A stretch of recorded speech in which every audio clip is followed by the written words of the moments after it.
чуулганыг маш тодорхой цаг хугацаанд товлж хуралдуулдаг болно гэсэн ийм зарчмыг барьж байгаа. Тухайлх юм бол одоо Пүрэв гаригийн чуулганы үдээс өмнөх хуралдаан яг хэлцэх асуудлын хугацаатай холбоотойгоор 10 цагт эхлээд 11 цагт юм уу 11 цаг 30 минутанд юм уу 12 цагт өндөрлөх хугацаа тодорхой. Үдээс хойших чуулганы нэгдсэн хуралдаан бас үдээс хойшдоо эхлэх цаг нь тодорхой, дуусах цаг нь тодорхой байдлаар чуулганы хуралдааныг зарлаж улсын хурлын даргын дэргэдэх зөвлөлөөс ингээд зохион байгуулдаг болж эхэлж байгаа. Тухайн асуудал өөрөө богино хугацаанд хэлэлцэж байна. Цаг 30 минут 2 цагийн хугацаанд хэлэлцэж байна. Тэр асуудлыг хэлэлцэж байхад гишүүд бүрэн оролцоотой байх шаардлагыг улсын хурл талаас шаардлага бол тавьж ажиллана.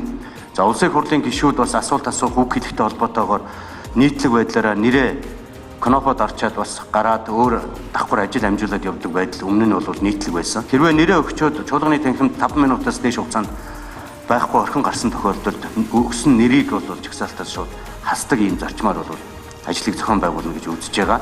Цаашдаа бид аливаа байдал дээр хариуцлагатай хандах үүднээс энэ улсын хурлын гишүүдийн бас шүүмжилдэг, олон нийтийн шүүмжиллийн дагуу унсан саналыг босгохын тулд олон удаа гормын санал хураалгаж асуудлыг авч явдаг энэ байдлыг бол таслан зогсоо.